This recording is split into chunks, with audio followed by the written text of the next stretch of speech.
Assalamualaikum warahmatullahi wabarakatuh. Alhamdulillahirabbil alamin. Puji syukur kita haturkan kepada Allah Subhanahu wa taala yang telah memberikan kita nikmat sehingga pada kesempatan kali ini kita dapat belajar secara daring ya.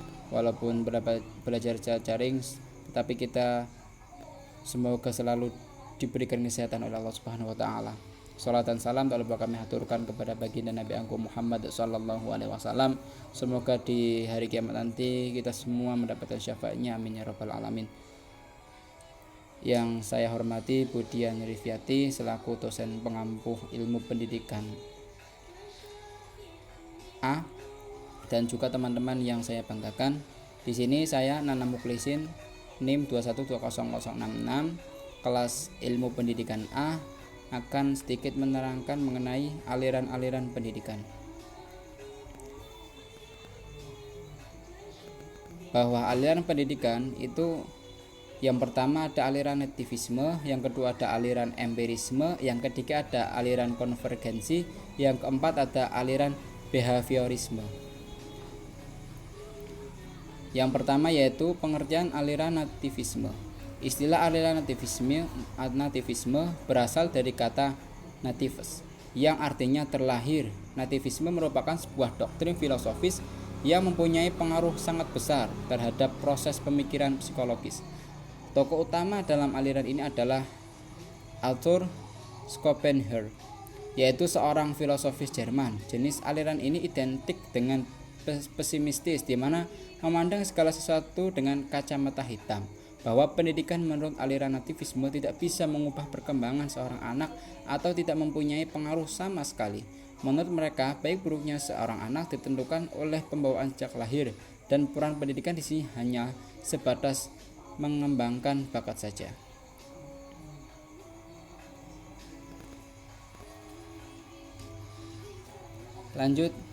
Selanjutnya yaitu mengenai faktor perkembangan.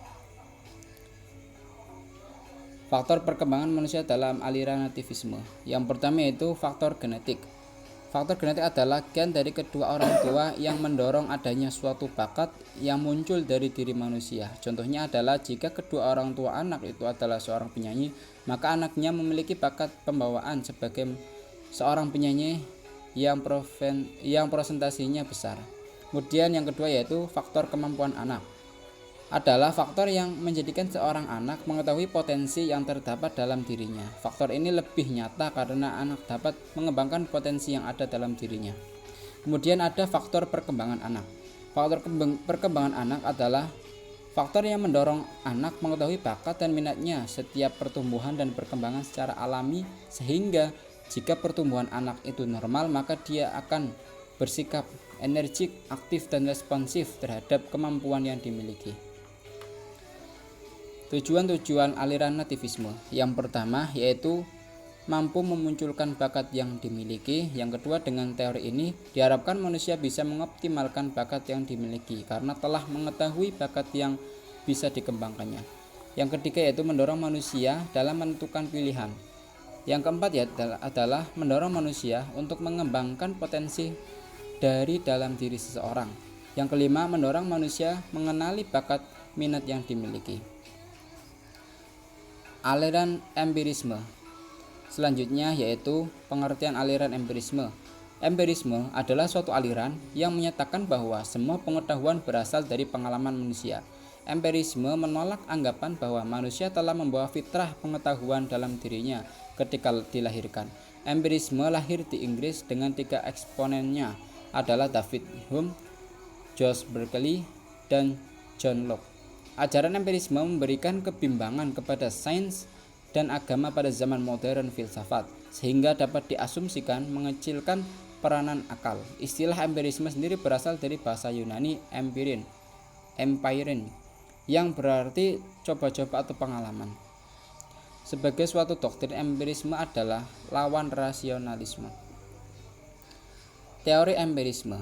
Tokoh aliran empirisme adalah John Locke, filosof Inggris yang hidup pada tahun 1632 sampai 1704. Teorinya John Locke dikenal dengan tabulai rase atau meja lilin yang menyebutkan bahwa anak yang dilahirkan ke dunia seperti kertas putih yang bersih. Kertas putih akan mempunyai corak dan tulisan yang digores oleh lingkungannya. Faktor bawaan dari orang tuanya, faktor keturunan tidak dipentingkan. Pengalaman diperoleh anak melalui hubungan dengan lingkungan sosial, alam dan budaya. Menurut aliran ini, pendidik sebagai faktor luar memegang peranan sangat penting, sebab pendidik menyediakan lingkungan pendidikan bagi anak dan anak akan menerima pendidikan sebagai pengalamannya. Tujuan aliran empirisme dalam pendidikan yaitu memperoleh pengetahuan serta pengalaman dan mengecilkan peranan akal indera, memperoleh kesan-kesan dari alam nyata untuk kemudian kesan-kesan tersebut berkumpul dalam diri manusia sehingga menjadi pengalaman. Pokok-pokok ajaran aliran empirisme di sini ada 6. Yang pertama yaitu pandangan bahwa semua ide atau gagasan merupakan abstraksi yang dibentuk dengan menggabungkan apa yang dialami. Yang kedua, pengalaman indrawi adalah satu-satunya sumber pengetahuan dan bukan akal atau rasio. Yang ketiga, semua yang kita ketahui pada akhirnya bergantung pada data indrawi. Yang keempat, semua pengetahuan turun secara langsung atau disimpulkan secara tidak langsung dari data indrawi. Kemudian yang kelima, akal budi sendiri tidak dapat memberikan kita pengetahuan tentang realitas tanpa acuan pada pengalaman indrawi dan penggunaan panca indera kita. Yang keenam yaitu empirisme sebagai filsafat pengalaman mengakui bahwa pengalaman sebagai satu-satunya sumber pengetahuan. Selanjutnya yaitu yang ketiga, aliran behaviorisme. Yaitu aliran konvergensi. Aliran konvergensi adalah gabungan dari aliran-aliran di atas. Aliran ini menggabungkan pentingnya hereditas dengan lingkungan sebagai faktor yang mempengaruhi dalam perkembangan manusia. Yaitu aliran konvergensi mengatakan bahwa pertumbuhan dan perkembangan manusia itu adalah tergantung pada dua faktor tersebut, yaitu faktor bakat atau pembawaan, yang kedua faktor lingkungan atau pengalaman atau pendidikan. Teori konvergensi. Yang pertama, proses pendidikan mungkin dapat dilaksanakan. Yang kedua, untuk mengantisipasi tumbuhnya potensi yang kurang baik, proses pendidikan dapat dijadikan penolongnya. Yang ketiga, pembawaan dan lingkungan dapat membatasi hasil pendidikan seorang anak. Faktor aliran konvergensi. Aliran ini menggabungkan arti penting hereditas pembawaan dengan lingkungan sebagai faktor-faktor yang berpengaruh dalam perkembangan manusia. Faktor internal yaitu faktor yang ada dalam diri siswa itu sendiri yang meliputi pembawaan dan potensi psikologis tertentu yang turut mengembangkan dirinya sendiri. Yang kedua yaitu faktor internal. Yang kedua yaitu faktor eksternal, yaitu hal-hal yang datang atau ada di luar diri siswa yang meliputi lingkungan, khususnya pendidikan dan pengalaman berinteraksi siswa tersebut dengan lingkungannya. Kedua faktor tersebut ialah sebagai faktor yang mempengaruhi tinggi rendahnya mutu hasil perkembangan siswa yang terdiri atas faktor internal dan eksternal tadi. Kemudian aliran behaviorisme.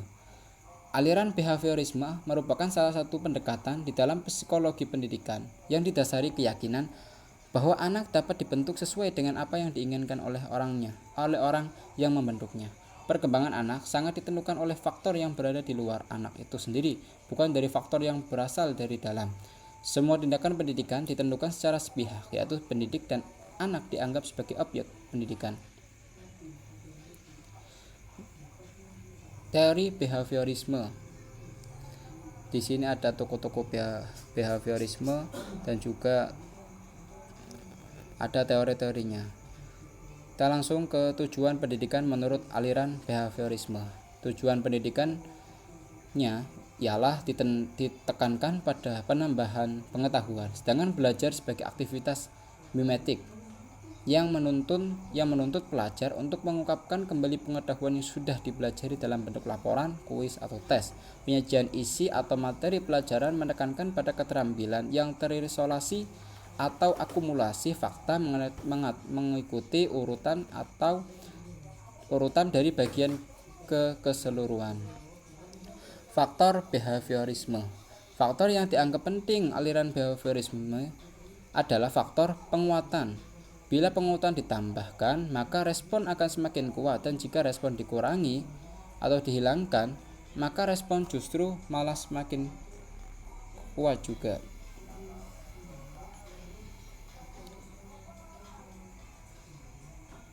Terima kasih.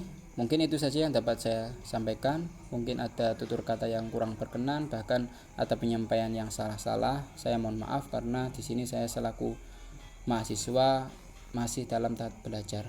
Mohon maaf. Sekian, wassalamualaikum warahmatullahi wabarakatuh.